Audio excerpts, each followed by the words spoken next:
CNN had on Jimmy Carter today, President Jimmy Carter, and they had what appeared to be just a short interview. It was him with Suzanne Malveaux.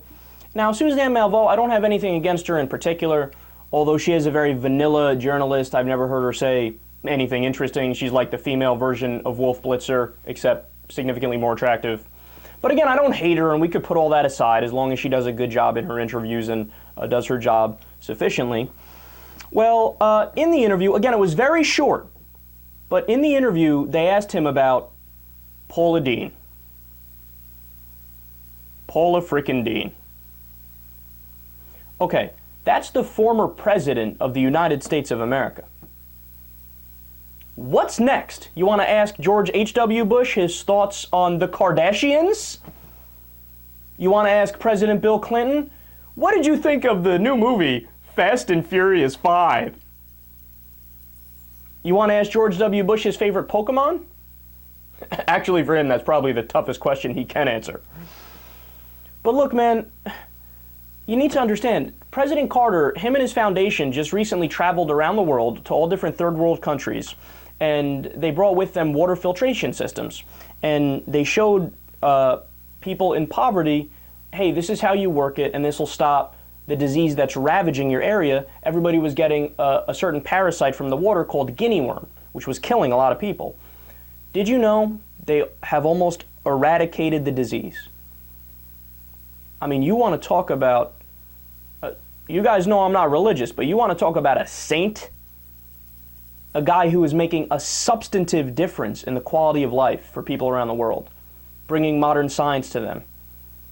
But they didn't ask him about that. Nope, they go right to, Paula Deen, she said something racist. What are your thoughts?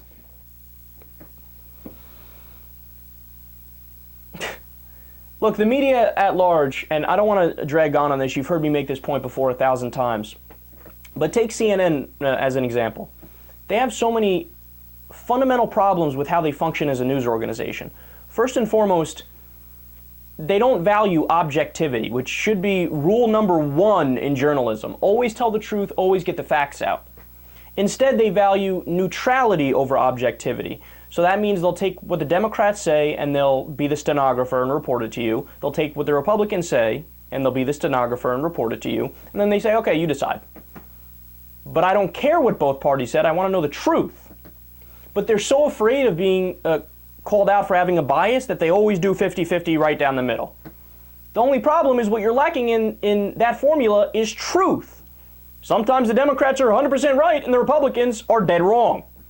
But they won't tell you that. And the other problem that they have is this one right here, sensationalism.